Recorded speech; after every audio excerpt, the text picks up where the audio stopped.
नमस्कार. Radio MPSC गुरुमध्ये मी RJ Prajakta सगळ्यांचे स्वागत करते. मित्रांनो, आजच्या दिवसाची सुरुवात करूया एका प्रेरणादायी विचाराने. कल्पना चावला म्हणायचा, मी विशिष्ट प्रदेशाचा, देशाचा ही भावना गळून पडण्यासाठी ताऱ्यांकडे बघा, कारण तेव्हा तुम्ही एका अवकाशाचेच झालेले असता. मित्रांनो, आज आहे 6 ऑक्टोबर. जाणून घेऊया आजच्या दिवसाचे विशेष. जेसन लुईस याने भल्ल्याच्या होडीतून पृथ्वी प्रदक्षिणा 2007 साली आजच्याच दिवशी पूर्ण केली होती. 1987 साली फिजी हे प्रजासत्ताक बनले. फिजी गणराज्य हा दक्षिण प्रशांत महासागरात वसलेला ओशनिया खंडाच्या मेलेनेशिया या भागातील एक द्वीप देश आहे. हा देश सुमारे 332 बेटे असलेल्या द्वीपसमूहाचा बनला असून ह्यापैकी 110 बेटांवर लोकवस्ती आहे. व्हिटी लेऊ व भानुआ लेऊ ही येथील प्रमुख बेटे आहेत.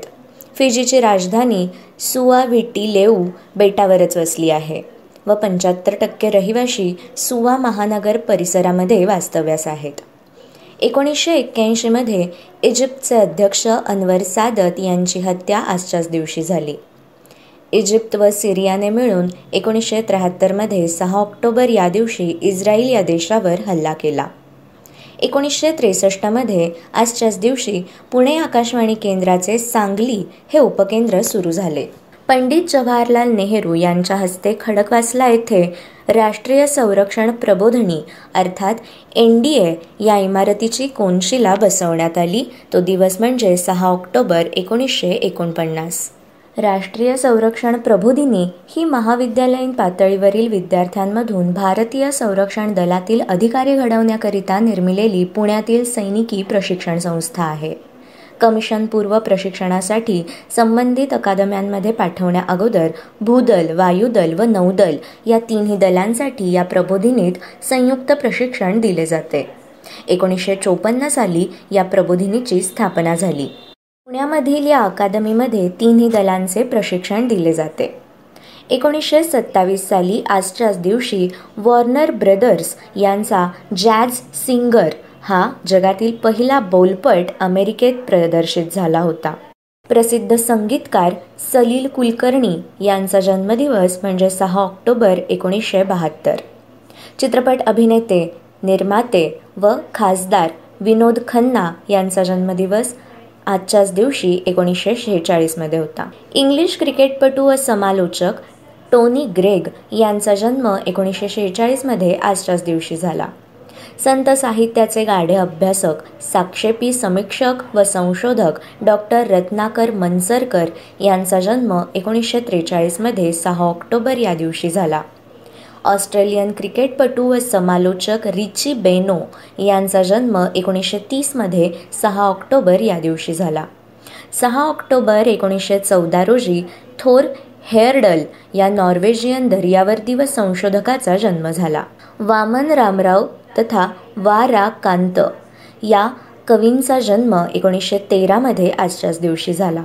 त्यांची सखी शेजारिणी तू हसत रहा, त्या तरुतळी विसरले गीत, बगळ्यांची माळ फुले अजून अंबरात, राहिले ओठातल्या ओठ वेडे शब्द माझे इत्यादी भावगीते लोकप्रिय आहेत. 1952 मध्ये झालेल्या मराठवाडा साहित्य संमेलनाचे तसेच 1962 मध्ये नांदेड येथे झालेल्या साहित्य संमेलनातील कवी संमेलनाचे ते अध्यक्ष होते.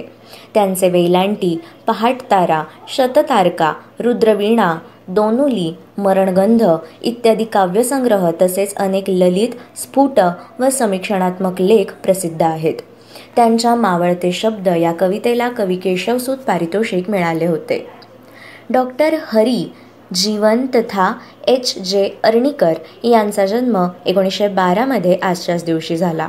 ते अणुरसायनशास्त्रज्ञ व लोकप्रिय प्राध्यापक होते. खगोल भौतिक शास्त्रज्ञ व संसद सदस्य मेघनाद साहा यांचा जन्म 1893 मध्ये आजच्याच दिवशी झाला. ताऱ्यांच्या वातावरणाचे तापमान आणि आयनीभवन यांचा संबंध स्पष्ट करणारा सिद्धांत त्यांनी मांडला. भारताचे स्वतःचे राष्ट्रीय पंचांग त्यांच्या अध्यक्षतेखाली तयार करण्यात आले होते. माउंट स्टुअर्ट एल्फिन्स्टन या स्कॉटिश मुत्सद्दी, हिंदुस्थानातील मुंबई प्रांताचे गव्हर्नर, कुशल प्रशासक व इतिहासकार यांचा जन्म 1779 मध्ये आजच्याच दिवशी झाला. त्यांनी सामाजिक, शैक्षणिक व राजकीय क्षेत्रात आमूलाग्र बदल घडवून आणले. त्यांनी हिस्ट्री ऑफ इंडिया या 2 खंडात भारताचा इतिहास लिहिला. महाराष्ट्राचे 9वे मुख्यमंत्री बाबासाहेब भोसले यांचे निधन 2007 मध्ये आजच्याच दिवशी झाले होते. लोकसभा सदस्य, कायदेपंडित, विद्वान मुत्सद्दी व भारताचे इंग्लंडमधील राजदूत LM सिंघवी यांचे निधन 2007 मध्ये 6 ऑक्टोबर या दिवशी झाले. इजिप्तचे राष्ट्राध्यक्ष व नोबेल पारितोषिक विजेते अनवर सादत यांचे निधन 1981 मध्ये आजच्याच दिवशी झाले. 6 ऑक्टोबर 1979 मध्ये महामहोपाध्याय दत्तो वामनराव पोतदार या इतिहासकार, लेखक, वक्ते आणि पुणे विद्यापीठाचे कुलगुरू यांचे निधन आजच्याच दिवशी झाले. टिळक महाराष्ट्र विद्यापीठाचे ते 1948 मध्ये कुलगुरू होते. तसेच पद्मभूषण विजेते व मराठी शुद्धलेखन महामंडळाचे ते अध्यक्ष होते. प्राचीन मराठी इतिहास व मराठ्यांचा इतिहास यांचे ते व्यासंगी अभ्यासक होते. 1974 मध्ये V.K. कृष्णमेनन या भारताचे संरक्षण मंत्री व मुत्सद्दी यांचे निधन झाले. V.K. कृष्णमेनन म्हणजेच वेंगालील कृष्णन कृष्णमेनोन हे काँग्रेस पक्षाचे नेते होते. ते 1947 ते 1952 या काळात भारताचे इंग्लंडमधील राजदूत होते. 1953 मध्ये ते राज्यसभेवर निवडून गेले आणि फेब्रुवारी 1956 रोजी त्यांचा जवाहरलाल नेहरूंच्या मंत्रिमंडळात बिनखात्याचे मंत्री म्हणून समावेश झाला. 1957 मध्ये ते तत्कालीन मुंबई प्रांतातील उत्तर मुंबई लोकसभा मतदारसंघातून लोकसभेवर निवडून गेले. त्यांनी संयुक्त राष्ट्रांच्या सुरक्षा परिषदेत भारताची काश्मीर प्रश्नावर बाजू मांडायला केलेले जानेवारी 23, 1957 रोजी केलेले 8 तासांचे भाषण संयुक्त राष्ट्रांच्या इतिहासातील आजपर्यंत सर्वात जास्त चाललेले भाषण आहे. एप्रिल 1958 मध्ये त्यांची भारताचे संरक्षण मंत्री म्हणून नियुक्ती झाली होती. 1962च्या चीन विरुद्धच्या युद्धात भारताच्या झालेल्या पराभवानंतर सर्वत्र होत असलेल्या टीकेमुळे त्यांना संरक्षण मंत्रिपदाचा राजीनामा द्यावा लागला होता. 1967च्या लोकसभा निवडणुकीत त्यांचा उत्तर मुंबई लोकसभा मतदारसंघातून पराभव झाला. पण ते 1969 मध्ये पश्चिम बंगाल राज्यातील मिदनापूर लोकसभा मतदारसंघातून लोकसभेवर निवडून गेले. तसेच 1971च्या लोकसभा निवडणुकीत ते केरळ राज्यातील तिरुअनंतपुरम लोकसभा मतदारसंघातूून लोकसभेवर निवडून गेले होते. अखेर 6 ऑक्टोबर 1974 रोजी त्यांचे निधन झाले. केलॉग्स याचा मालक विल केलॉग यांचे निधन 1951 मध्ये आजच्याच दिवशी झाले. 1884 साली जॉन हॉर्वे केलॉग्स यांनी पहिल्यांदा कॉर्नफ्लेक्स बनवले होते. ते त्यांनी मिशिगनमधील बॅटल क्रीक सॅनिटेरियममधील रुग्णांसाठी एक हलके आणि पौष्टिक पदार्थ म्हणून तयार केले होते. जॉन तेव्हा या ठिकाणी सुपरिटेंडंट म्हणून काम करत होते. त्यांना वाटले की त्यांनी कॉर्नफ्लेक्स हा एक पौष्टिक पदार्थ तयार केला आहे. त्या रुग्णांनाही हा नवा पदार्थ आवडला. नंतर डॉक्टर जॉन यांच्या भावाने म्हणजे विल केलॉग्स यांनी मोठ्या प्रमाणावर कॉर्नफ्लेक्स बनवण्यासाठी आणि सामान्य लोकांना खाता यावे म्हणून ते बाजारात आणण्यासाठी केलॉग्स कंपनी तयार केली व कॉर्नफ्लेक्स बनवण्याच्या या पद्धतीचे त्यांनी 1896 साली पेटंट घेतले. इंग्लिश कवी लॉर्ड टेनिसन यांचे निधन 1892 मध्ये झाले.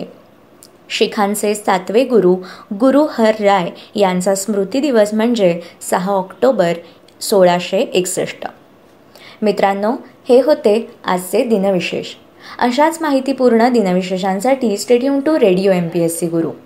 या कार्यक्रमाच्या फीडबॅकसाठी तुम्ही आम्हाला व्हॉट्सॲपवर मेसेज करू शकता. त्यासाठी आमचा व्हॉट्सॲप नंबर आहे 8698869880 अर्थात 8698869880.